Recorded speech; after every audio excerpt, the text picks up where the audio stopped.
Let me tell you something about the market that most traders learn too late. I was 14 years old when I first walked into a brokerage office in Boston. I had no money, I had no connections, I had no teacher. What I had was curiosity, and I had eyes, sharp eyes, eyes that could stare at the ticker tape for hours and see things that other people walked right past. Back then, I worked as a board boy. My job was simple. I posted the stock prices on a chalkboard as the numbers came in off the ticker. Every day, hour after hour, price after price. Most boys in that room saw numbers. I saw something else. I saw behavior. I saw the market breathing. I saw it hesitate. I saw it accelerate. I saw it lie, and then I saw it tell the truth. I started writing those numbers down in a small notebook, not to brag, not to show anyone. I did it because I noticed something that nobody else seemed to care about. The prices moved in patterns. Not always, not perfectly, but often enough to matter. I was not predicting anything, I was observing. There is a difference, a very important difference, one that took me decades to fully understand, and one that I believe is the reason most traders today are losing money they cannot afford to lose. They are trying to predict the market. I learned early that you cannot predict the market. What you can do is read it, and reading the market is an entirely different skill. The market is not a puzzle waiting to be solved.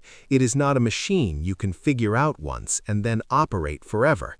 It is alive. It is made of people. It is made of fear and hope and greed and desperation, and those emotions are never the same twice. I made my first real trade at 15. I put a few dollars into a bucket shop, those small, illegal off-exchange offices where a man could bet on stock prices without actually owning any shares. I was not supposed to be there, but I had been watching prices long enough that I was not guessing, I was reading. That first trade made me a small profit, then another after that. People started noticing. They thought I was lucky. I knew I was not lucky. I was watching, I was waiting, I was acting only when the evidence in front of me was clear. But here's the thing about early success. It is dangerous. Not because success is bad. Success is good. Early success is dangerous because it teaches you the wrong lesson. It makes a young man believe that trading is easy, that the market rewards cleverness, that all you need is a sharp mind and a little courage. That is not true. That has never been true, and every trader who believes that lesson will eventually pay a very high price to unlearn it. I know because I paid that price more than once. The first time I lost everything, I was not a boy anymore. I was a man who thought he knew the market. I had been right so many times that I started believing my opinions were facts. I started holding positions that were moving against me because I was convinced I was right and the market was wrong. Let me say that again so it settles in properly. I believed I was right and the market was wrong.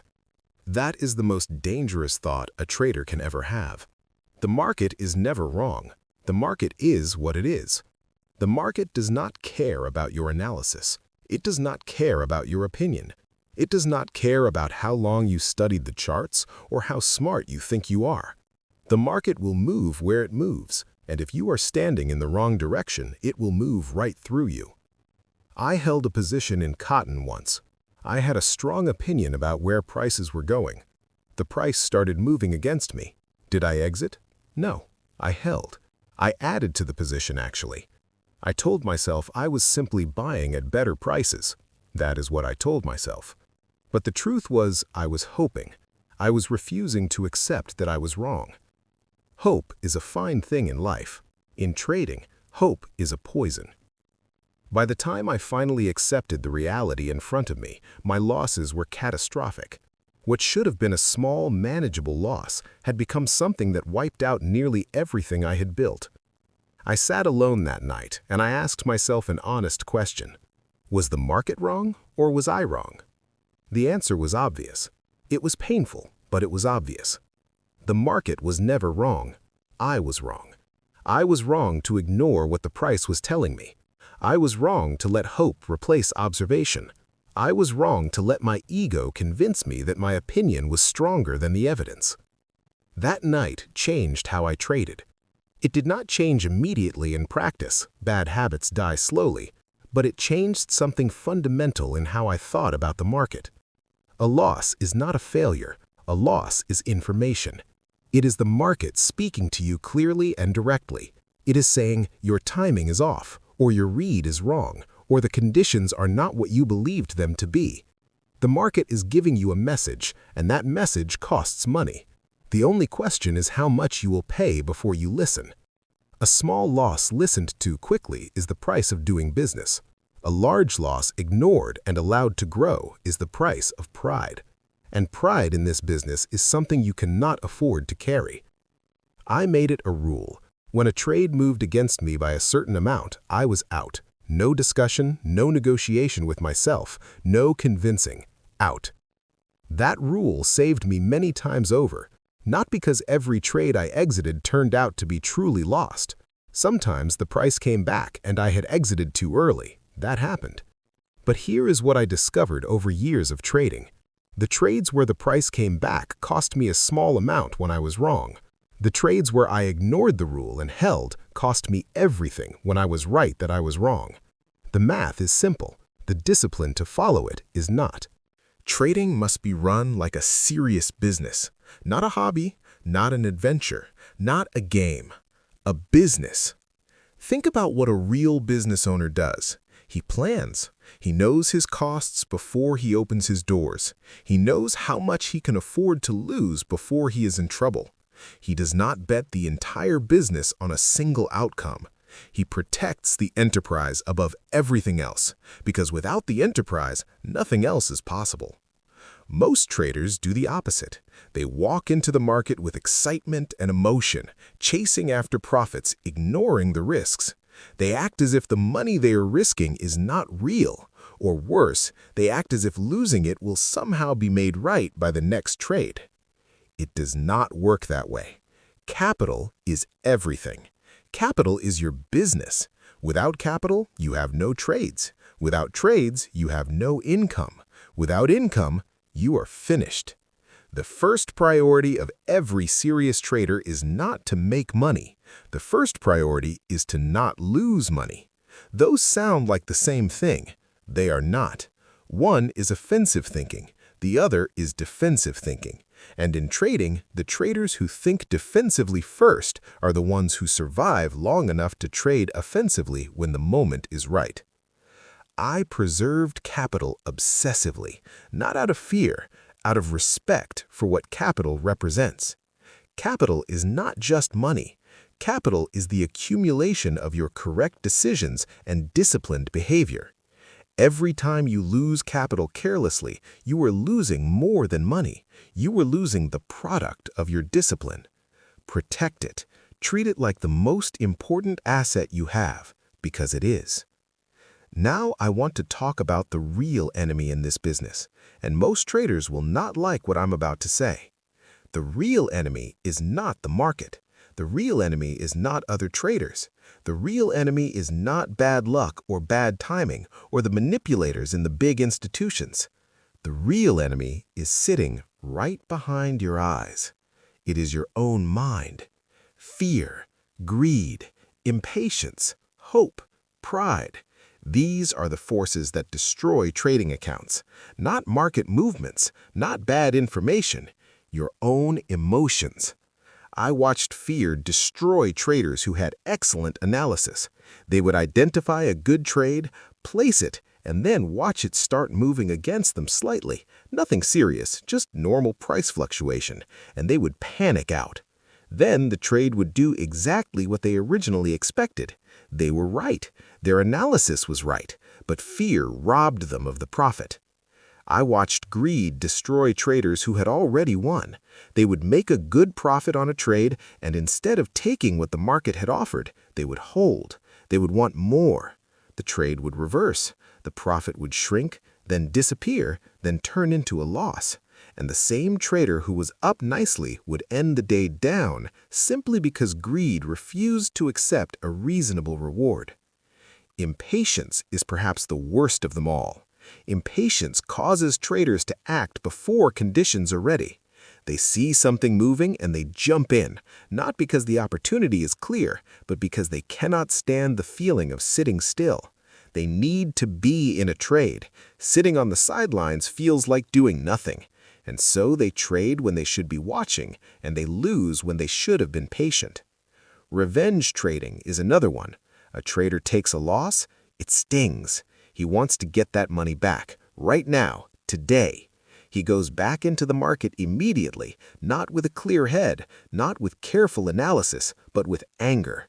He is not trading the market at that point. He is fighting the market. And the market does not fight. It simply moves.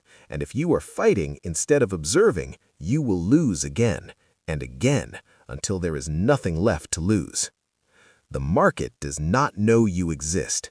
It does not care about your feelings. It is not targeting you. It is not trying to hurt you. Every loss you take due to emotion is entirely self-inflicted. That is a hard thing to accept, but accepting it is the beginning of real improvement. The trader who controls his emotions will outlast every trader who does not, every single time. Let me tell you about patience. Most people understand patience as waiting, simply waiting. That is not what I mean. Patience in trading is an active skill. It requires intense focus. It requires discipline. It requires you to sit with uncertainty and discomfort and not act. I would sometimes go weeks without making a significant trade. People who knew me would ask why I was not trading. I would tell them, the conditions are not right. They would look at me as if I was being foolish. The market was moving every day. There were prices changing every hour. How could the conditions not be right? But they misunderstood what I was looking for. I was not looking for movement. Movement is everywhere. I was looking for clarity. I was waiting for a moment when the evidence was so clear, so strong, so undeniable, that acting on it felt less like a decision and more like a confirmation of something that was already happening. That kind of moment does not arrive every day. Sometimes it does not arrive for weeks. And the trader who cannot sit still during those quiet weeks will force trades that are not ready, and he will pay for that impatience. I had a rule I followed strictly. I never acted on what I thought the market would do. I acted on what the market was already doing. That is a very important distinction. Thinking about what might happen is opinion. Acting on what is already happening is observation. One is speculation, the other is discipline. When a stock was moving strongly in one direction with clear confirmation behind it, that was when I would act, not before, not when I thought it was about to move, not when someone told me it was about to move, only when the price itself was already showing me in unmistakable terms that something real was happening. That is patience, not idleness, alert, focused, disciplined waiting. I want to talk about something I spent a great deal of time studying, the rhythm of the market. Every market has a rhythm. It does not move randomly, even though it can feel that way to someone who is not watching carefully. There are periods of quiet. There are periods of accumulation, where the big positions are being built slowly and silently. Then there are periods of movement, where the price breaks in one direction with conviction. The trader who cannot tell the difference between these phases will be confused most of the time. He will be active when the market is quiet, and he will hesitate when the market is moving. He is always one step behind. I studied price behavior the way a scientist studies a natural phenomenon, not to control it, not to outsmart it, but to understand it deeply enough that I could recognize the signs of what was about to unfold. When a stock had been flat for a long time and then began to move, I watched very carefully. How it moved mattered. Did it move with strong volume? Did it hold the move? Did it retreat only slightly before pushing forward again? These were signals, not guarantees, but significant signals that something real was beginning. When those signals appeared clearly, that was the moment to act. And when I acted at those moments, I was not guessing. I was confirming what the market was already showing me. The market is always communicating. Price is the language it speaks. Most traders do not listen. They talk over the market with their opinions, their tips, their analysis, their predictions. They are so busy speaking that they cannot hear what the market is saying. Quiet yourself. Watch the price. Let the market speak. And when it speaks clearly, act. That is the entire discipline, stated simply. I want to be honest about something. I was not always disciplined. There were times in my life when I broke every rule I knew to be true. And every single time I broke a rule, I paid for it, without exception. There was a time a man I respected told me to get out of a trade. I knew I should have listened. Everything I believed about the market was telling me to exit, but I did not want to. I was profitable and I wanted more. I ignored the signal. I stayed in. The trade reversed. I lost the profits and then I lost capital on top of that. That loss was not the market's fault. That loss was entirely mine. I knew what I was supposed to do. I chose not to do it. And the market had absolutely no mercy for that choice. Discipline is not something you can turn on and off based on how you feel that day. Discipline is either something you have or something you are building. The moment you decide that today is an exception, that today the rules do not apply because you feel confident, or because someone you trust gave you a tip, or because you simply do not want to follow the rule right now, that is the moment you become a gambler instead of a trader. Gamblers rely on luck. Traders rely on discipline. Luck runs out. Discipline compounds. Before I leave you with a final thought, let me share the principles I return to again and again over my trading life, not as rigid laws, but as truths I discovered through experience.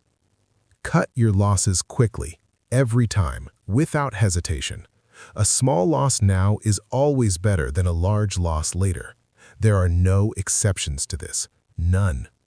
Let your winning trades develop. When you are right and the market is moving in your direction, do not rush to take the profit. Let it breathe, let it build. The biggest profits come from having the patience to stay in a good trade long enough for it to become a great trade. Never average down into a losing position simply because you believe in your original analysis. The price is telling you something. Listen to it. Adding to a losing trade without clear confirmation from the market itself is not conviction, it is stubbornness. Do not fight the direction of the market.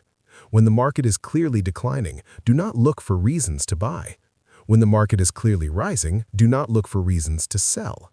The overall direction of the market is the most powerful force in trading. Work with it, not against it. Do not trade on tips. Do not trade on rumors. Do not trade because someone who sounds confident told you something was going to happen. Trade only on what you can observe yourself, with your own eyes in the price and behavior of the market in front of you. Sit out the times when you have no clear read. Cash is a position. Not trading is a decision. The most disciplined thing a trader can do is absolutely nothing when conditions are unclear. Preserve the capital. Wait for clarity. Act when the evidence is undeniable. Keep records. Know exactly what you have done, why you did it, and what the result was. A trader who does not study his own history is doomed to repeat it. Every loss contains a lesson. Every winning trade contains a reminder. You must know both intimately. I have had a long and complicated trading life. I made fortunes. I lost fortunes. I rebuilt from nothing more than once. I experienced failure so complete that most men would have walked away permanently. I did not walk away. I went back to the ticker tape, back to the price, back to the fundamentals of what I knew to be true. And every time I went back to those fundamentals, observation, discipline, patience, capital preservation, I found my footing again. I am telling you this not to impress you. I am telling you this because the market you are trading today is not so different from the market I traded a century ago. The instruments are different, the technology is different, the speed is different, but the human beings on the other side of every trade are the same. They feel the same fear, they act on the same greed, they make the same mistakes driven by the same emotions, which means the same principles apply. If there is one thing I want you to remember after everything I have shared today, let it be this. The market will always be here tomorrow. Your capital may not. Protect your capital above all else. Be patient enough to wait for the clear opportunity. Be disciplined enough to follow your rules when emotion is telling you to break them. Be honest enough to take a loss quickly and completely without letting it grow into something that cannot be survived. The market is not trying to give you money, but it is also not trying to take your money. It is simply moving. It is simply behaving. Your job is not to force it. Your job is not to outsmart it. Your job is to observe it with complete clarity, act only when the evidence is in your favor, and preserve your ability to trade another day. That is the whole game. Stated simply, lived with great difficulty. But this I know with absolute certainty. The traders who master these things are not the most clever. They are not the best analysts. They are not the ones with the most information or the most confidence. They are the most disciplined. They are the most patient. They are the ones who have learned to control themselves before they attempted to profit from others. Become that trader, not someday, starting with your next trade. I wish you the clarity to observe clearly, the discipline to act correctly, and the patience to wait for the moment when both are true at the same time. That moment, when it arrives, will make everything worth it.